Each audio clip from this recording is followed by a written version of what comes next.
Okay, let's dive in. What if that first hour after you wake up?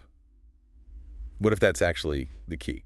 The key to living like a really long, healthy life, past 90 even. Exactly. It sounds a bit out there, maybe, but the source we're looking at today really suggests that a lot of us, well, we might be messing things up right from the start. Yeah, like accidentally setting ourselves up for aging faster without even realizing it. Right. So this deep dive, it's all about these specific morning habits, things apparently linked to living exceptionally long lives. And we're pulling this from a specific source. Right? We are. It's a YouTube video, actually, called 7 Morning Habits That Predict You'll Live Past 90. #4 takes just 30 seconds. The channel is Senior Life Secrets. Okay. And they have this story, don't they, about a guy named Walter? Yeah, Walter. So when he was 65, he's looking around, seeing friends with, serious health issues starting up, heart problems, memory stuff. Can't get around easily. But Walter, fast forward, he's 93, and the video says he's totally independent, driving, volunteering. That's the picture they paint. And they make a point that his family history wasn't great, longevity-wise. Most didn't make it past 75. So it wasn't just good genes? Apparently not. The source says his turning point was this health seminar he went to back when he was 65. That's where he supposedly learned about these morning habits and, well, started doing them. Wow. And he actually said something pretty powerful. He did. They quote him, "What I do in the first hour after waking up has saved my life." Okay. That definitely gets your attention. It does. So that's our mission today. We're going to unpack these 7 habits from the video, look at why they supposedly work, according to the source, and how simple they seem to be. Right, kind of a shortcut to understanding these potential keys to staying healthy, especially, once you hit 60 and beyond. Exactly. It's about the everyday stuff, the rituals that this source claims are linked to really thriving, not just hanging on. Okay, let's jump into the first one, then. Habit number 1, immediate hydration. Super simple idea. Drink water right away, as soon as you wake up. Yeah, but the why is interesting. The source claims that overnight you get dehydrated naturally, Makes sense. and that dehydration apparently makes your blood thicker, which puts more pressure, more strain on your heart and brain right when you start moving. Thickened blood, first thing. That doesn't sound good. No. And they mention researchers, supposedly from Harvard Medical School, finding that this overnight dehydration can speed up aging by, get this, 31%. 31%. Just from being a bit dehydrated overnight, how does that work? Well, they quote a Dr. Jessica Rothman, described as being involved with renal health at Harvard. She apparently calls it morning blood sludging. Sludging, okay. She reportedly explains that this thicker blood makes the heart pump harder and, crucially, damages the tiny blood vessels, especially in the brain and kidneys. Ah, so it's like this slow accumulating damage over time. Exactly. And that damage, she claims, speeds up aging at the cellular level quite dramatically. Wow. Okay, so it's like starting your engine with sludge in it. They shared a story about this, right? Sylvia. Right, Sylvia. At 72, she apparently had chronic kidney problems, was super tired, memory lapses. Doctors were even talking about dialysis. Serious stuff. Very. But then she started this habit, just drinking 16 ounces of water right when she woke up, before even getting out of bed, the source says. Now what happened? Within 60 days, just 2 months, her kidney function reportedly improved by 28%. 28% from just water. That's incredible. I know. And she's quoted saying her doctor was amazed. He asked what medication I was taking, she reportedly said, and I told him just water first thing in the morning. It really shows how fundamental hydration is, doesn't it? It does. So the how-to is dead simple, according to the source. Put water by your bed tonight. Yep. A full glass or bottle, moment your eyes open, before your feet even touch the floor. Drink it all. The whole thing. Before coffee, before tea, just water. Room temperature is apparently best. And make it non-negotiable, like brushing your teeth. Exactly. Your organs have been dry for hours. This is like giving them a much-needed jumpstart, flushing things out. So it makes you think, right, are you doing this already? If not, maybe tomorrow's the day to start. Yeah, it seems like a really easy win. Okay, so after hydration, what's next? Habit number 2. Exposure to natural morning light. Ah, sunlight. Yep. The idea is getting some natural light within about 30 minutes of waking up. The video calls it a powerful longevity trigger. And they cite research. They do. Studies reportedly from the National Institute on Aging Apparently, getting that morning sunlight boosts your body's melatonin production later in the day. Melatonin, that's the sleep hormone, right? So sunlight helps sleep? It sounds backwards, but yeah, by 73%, according to the source. Wow, 73% increase? How does that work? It's about setting your internal clock, your circadian rhythm. They quote Dr. Andrew Peterson, supposedly a researcher in circadian health and aging. Okay, and what does he say? He reportedly explains that morning sunlight is like a signal. It kicks off all these hormonal processes that control not just sleep quality, but metabolism, energy, even brain function all day long. So it's like setting the master switch for your body's daily operations. Pretty much. And he apparently says that missing this light trigger is linked to a 37% higher risk of neurodegenerative diseases, things like Alzheimer's, Parkinson's after age 70. 37% higher risk, that's significant. So it's not just about sleep, it impacts brain health long term. That seems to be the claim. They share Benjamin's story. 75 years old, reportedly struggled with insomnia for decades. Tried everything. Nothing worked long term. Apparently not. Then his doctor suggests something simple. Just 10 minutes outside right after waking up. And did it help? The source says within 2 weeks, he started sleeping better, falling asleep faster, staying asleep longer. That's great. But were there other effects? Yeah, unexpected ones. His blood pressure apparently dropped 15 points. And that afternoon energy slump he always got, gone. Wow. All from just stepping outside. He's quoted saying something like, all from just sitting on my porch with my morning coffee instead of staying inside. So the how-to is pretty clear then. Make it a mission. Within 30 minutes of waking, get some natural light. Even if it's cloudy, apparently outdoor light is way brighter than indoors. Like 50 to 100 times brighter, the source mentioned. Something like that. So even on a gray day, it works. If you can't get outside easily, sit by an open window. And those light therapy lamps? They mention them as maybe a supplement, but natural light is supposedly much better. So it's like resetting your whole system for the day, supporting health from the ground up. So what's stopping you from just, opening the blinds right away tomorrow or stepping outside for a minute? Your body's apparently waiting for that signal. Definitely food for thought. Okay, that leads into habit number 3. Gentle movement before breakfast. Okay, movement, but before eating. Yeah, that's the key distinction the source makes. Before you eat, before coffee, right after your water, ideally. And why is that important? The video links it to joint health. Strongly. They suggest this habit could literally determine how your joints feel when you're 80 or 90. How so? Apparently, staying totally still right after waking triggers inflammation. And that inflammation, over time, just wears down your joints faster. Ah, so movement counters that morning inflammation. Seems to be the idea. They cite rheumatologists, supposedly from Mayo Clinic, finding that this kind of gentle morning movement can cut joint deterioration by up to 65% in older adults. 65%, that's huge, just from some gentle movement. It sounds impressive. They quote Dr. Lisa Monroe, cited as chief of geriatric medicine there. And her explanation. She apparently says their research shows moving before you eat activates something called autophagy. Autophagy. That's like the body's cellular cleanup crew, right? Exactly. It clears out damaged cells and parts. Dr. Monroe reportedly says this is critical for keeping joints healthy long term. And moving before eating specifically triggers this. That's the claim. She reportedly said they found really big differences in inflammatory markers, those signals of damage between seniors who moved first versus those who ate first. So clean out the system before putting fuel in. Makes sense. They had a story for this one too, Harriet. Yeah, Harriet. 68, apparently facing knee replacement surgery because of really bad arthritis pain. Ouch. Yeah. But her physical therapist suggested trying just 7 minutes of gentle movement right after waking before anything else. Just 7 minutes? What happened? Within 3 months, her pain reportedly dropped so much that the surgeon canceled the knee replacement. No way. That's amazing. Isn't it? She's quoted saying, "Now I can play with my grandchildren again," and it all started with those few minutes of morning movement. Wow. So the how-to is crucial here. It's not intense exercise, right? No, definitely not. The source stresses that. After water, maybe after light, but before food, coffee, just 5-10 minutes. And the movements. Gentle joint lubricating stuff, small circles, ankles, knees, hips, shoulders, wrists, maybe some gentle swaying, a slight bend forward if it feels okay. Just continuous gentle motion, waking things up. Exactly. To get those cleaning processes going, protect the joints. Do you ever feel stiff first thing? That's apparently the signal. Yeah, that's stagnation. Ignoring it means missing this chance, the source suggests. So can you carve out those few minutes tomorrow? The video implies those folks moving easily at 90. They weren't just lucky.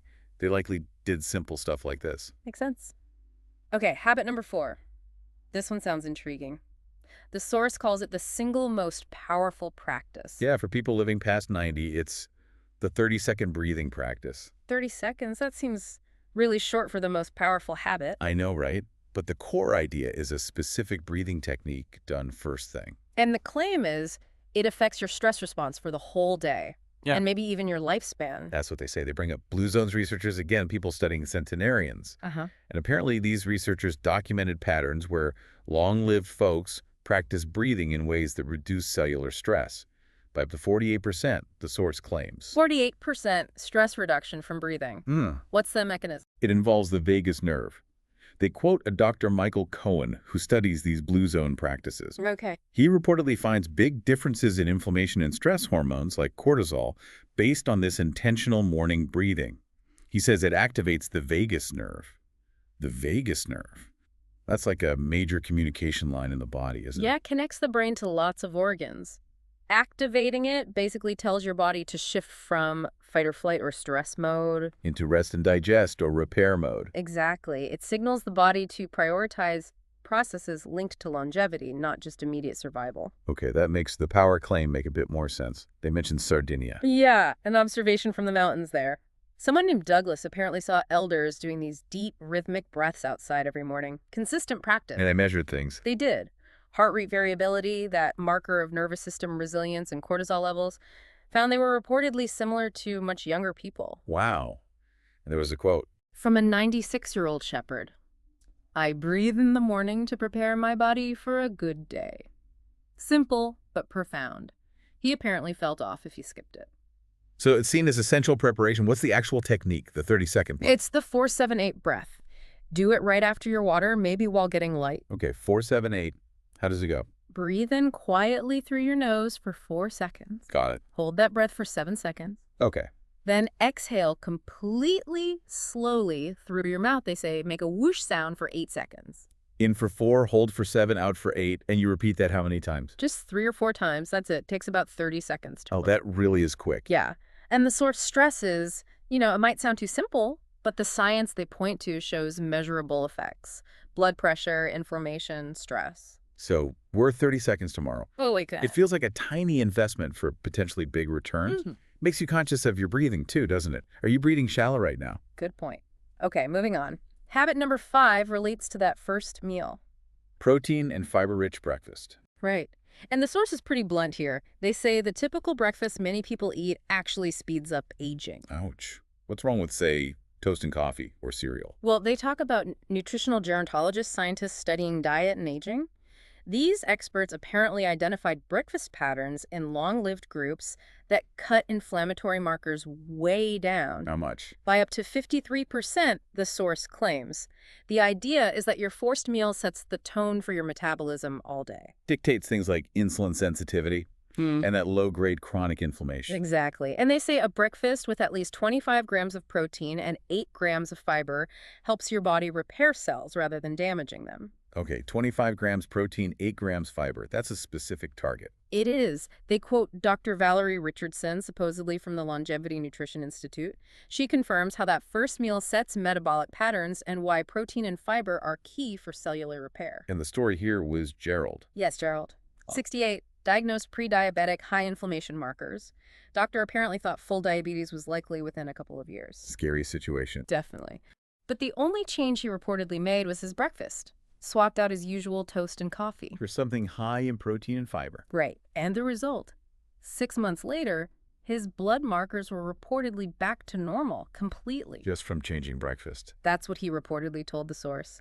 The only thing I changed was breakfast. My doctor couldn't believe it. Incredible. So the how-to involves mixing protein and fiber sources. Yeah. Good protein like eggs, Greek yogurt, maybe plant-based options, combined with fiber from berries, chia seeds, oats, even veggies. And healthy fats. Add some avocado, nuts, olive oil. But the big avoid, according to the source, Refined carbs before 10 a.m. No white bread, sugary cereals, pastries. exactly. They claim those trigger big insulin spikes, which accelerates aging processes. That up and down blood sugar roller coaster is apparently really stressful for the body long term. So this isn't about adding time, it's just switching what you eat for that first meal. Right. Choosing foods that support longevity pathways instead of inflammatory ones. Makes you question your usual go-to, doesn't it? Is that bowl of cereal worth it? What could you switch to tomorrow? Definitely worth considering. Okay, changing gears a bit now. Habit number 6 isn't about food or physical action exactly. Morning social connection. Yeah. And the claim here is pretty wild, more powerful than supplements for longevity. That's what the source says. It's a bold claim. It is. And they start with another stark fact: isolation. Apparently, it hits your body as hard as smoking 15 cigarettes a day. Wow. 15 cigarettes. That's a lot. It is, but the key point here isn't just connection anytime, it's the timing. Morning connection seems especially important, according to this source. They mentioned that long Harvard study, right? The 80-year one. Yeah, and the video claims that study found regular morning social connection boosted longevity even more significantly than quitting smoking or So exercising. more than quitting smoking. That really makes you stop and think. It does. They quote Dr. Robert Miller, who reportedly led the recent phase of that study. And what did he find? He apparently stated that the participants who had meaningful social contact before 10 a.m. showed a 29% lower risk of dying from any cause during the study period. 29% lower risk. Yeah. Just from connecting in the morning? How? He reportedly explains it helps set beneficial neurotransmitter patterns, good brain chemistry basically, which then positively impacts your heart health and immune system all day. Okay, so it's a biological cascade. They mentioned Okinawa again. Yeah, Nancy's observation there. Neighbors apparently gathered briefly each morning, sometimes just for 5 minutes, quick chat, shared presence. Just checking in. Pretty much. And they quote a 97-year-old woman saying, "If I don't speak to someone in the morning, my whole day feels wrong." Wow. And biologically. Researchers apparently found her inflammation markers were like someone decades younger compared to seniors who were isolated. So it's not just feeling lonely, it's physically measurable. Seems so. So the how-to is about making it intentional. Doesn't have to be a huge thing. No. A quick phone call, maybe 3 minutes. If you live with people, a real check-in ritual, not just rushing past each other. Or maybe a regular coffee meetup. Yeah. Even weekly to start. Yeah, or even, they say, a friendly exchange with a barista or the mail carrier. Just making real human contact a non-negotiable part of the morning. Because your body's apparently wired for it, and doing it early sets a positive tone. So who could you connect with tomorrow morning? Even briefly. Worth thinking about. Definitely. Okay, final habit, number 7. Directed gratitude practice. Right. This is described as a mental habit, something common among vibrant 90-somethings, but it's specific. Not just general gratitude. No, it's intentionally directed towards your own body and your health. Okay. Why that specific focus? The source claims it actually activates longevity pathways in the brain and body. They cite neuroscientists, supposedly from Yale. Yale neuroscientists studying gratitude. Interesting. Yeah, and they reportedly found that this kind of morning practice can physically change the aging brain and reduce cortisol, the stress hormone, by 23%. 23% cortisol drop just from thinking gratefully about your body? That's impressive. It is. They quote Dr. Sarah Jenkins, described as a Yale neuroscientist specializing in aging brains. And she's seen changes. On brain scans, apparently, fMRI scans. Yeah. She reportedly says consistent morning gratitude shows the prefrontal cortex key for focus, decisions, emotions, acting more like a younger brain. So it's actually making the brain function more youthfully, and timing matters. Yes, stronger effect within an hour of waking, she reportedly noted. Wow. Okay. The story here was Patricia. Patricia, yeah. Yeah. 74, dealing with high blood pressure that wasn't responding well to meds. Cardiologist was worried. Understandably. So she starts this simple morning gratitude practice, specifically focusing on her body, her health. And the outcome? Within 3 months, her blood pressure reportedly stabilized, and her heart rate variability, that resilience marker, improved by 31%. 31% improvement. Yeah. And again, her doctor was apparently asking what med she'd change until he saw the consistent positive readings. So the how-to is simple too. Very. Suggested as a 2-minute practice maybe after the breathing. You can put a hand on your heart. And then? Name 3 specific things about your body you're grateful for and why. Like, I'm grateful for my eyes because they let me see. And my grandkids' faces. Or grateful for my legs because they let me walk in the park. Specificity is key. Exactly. Directed towards your body. The claim is this isn't just warm fuzzies. It measurably shifts your nervous system, impacting inflammation and immunity. So another quick practice costs nothing. Will you try it tomorrow? 2 minutes. Makes you think, doesn't it? Do you focus more on what aches and pains you have or what your body can do? That perspective shift, the source says, changes your actual physiology. Okay, so that's the 7. Hydration, light, movement, breathing, breakfast, connection, gratitude, all in that first hour or so. Yeah, the 7 morning habits, the source links to potentially boosting your health after 60 and upping your chances of being one of those vibrant 90-plus folks. And the good news, as the video points out, is you don't have to nail all 7 tomorrow. Right. They specifically say even starting with just 3 can make a real difference over time. Remember Walter, he started with just 2. The key is just starting. Pick 1 or 2, do them tomorrow morning. Because these little things, done day after day, they compound, don't they? The effect builds over years. Think about the difference 10 or 20 years down the line. It really comes down to that core message from the source, doesn't it? That your morning routine is actively programming your body. Yeah, programming it either for youthfulness and repair or for stress and aging. Which program do you want to run? Makes you think. Which habit stood out most to you today? Are you doing any already? Which one feels like the easiest first step for tomorrow? And maybe, as the video suggests, sharing this info could be a real gift to someone you care about too.